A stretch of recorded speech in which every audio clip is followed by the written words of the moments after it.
Magsitayo ang lahat para sa ating panalangin at inanyayahan mo si Kabanyera upang pangunahan ang ating panalangin. Magandang umaga sa lahat. Bago kayo magsiupo, pulutin ang mga basura sa ilalim ng inyong mga upuan at ihanay ng maayos ang inyong mga upuan. Kalihim, may mga lumiban ba ngayon? Maraming salamat. Bago tayo dumako sa ating talakayan, ay narito ang mga alituntunin na dapat ninyong sundin sa loob ng silid-aralan.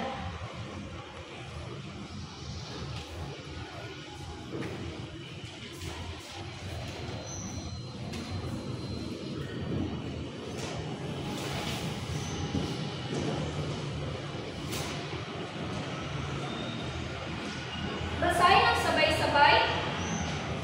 Naiintindihan ba ang mga alituntunin? Magaling.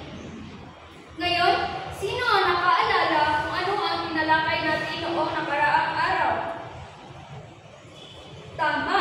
Ang tinalakay natin noong nakaraang araw ay patungkol sa kulturang Pilipino. Magbigay ng isang kulturang Pilipino. Tama! Ang pagmamano ay isa sa kulturang Pilipino na kung saan ito ay nagpapakita ng paggalang sa mga nakakatanda. Ngayon, mayroon na pang aktibidad dito na inihanda.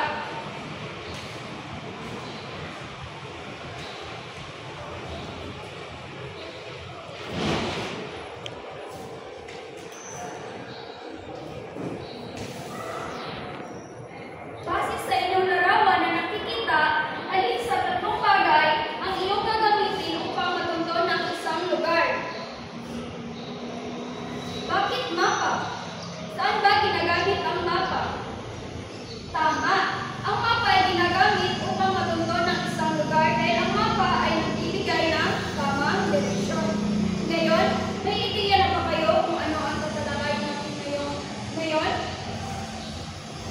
Maaari? Tama! Ang tatalakay natin ngayon ay may kinalaman sa lokasyon. At ito ay ang lokasyon at pisikal na katangian sa Timog Silangang, Asya, mainland, at insular.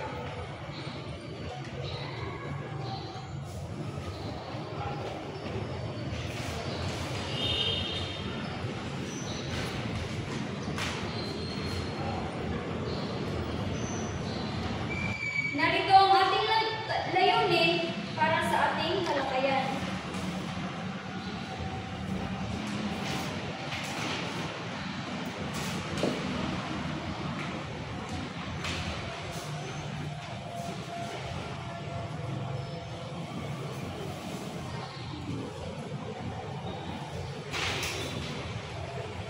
Basahin ang sabay-sabay.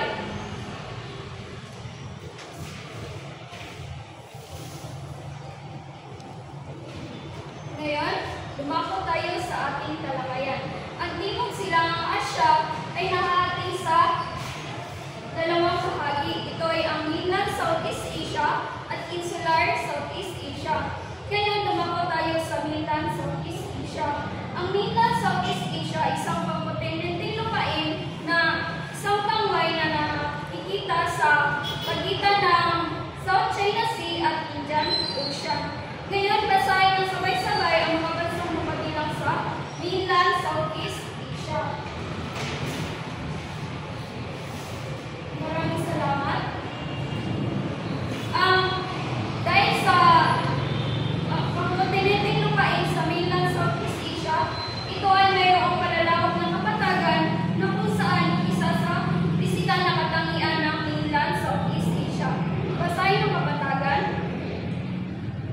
Maraming salamat. Halimbawa na lamang ng kapatagan sa mainland Southeast Asia ay ang Mekong River Delta na matatagpuan sa Vietnam. Ang kapatagan ito ay sagana sa tubig mula sa Mekong River, kung saan ang Vietnam ang tinaguri ang rice of gold, na kung saan ay dahil dito, ang Vietnam ay isa sa pinakamalaking nag-export ng bigas sa buong mundo. Ang sumunod naman ay ang ilog. Pakibasa. Maraming salamat. Ang mga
ang kapuluan.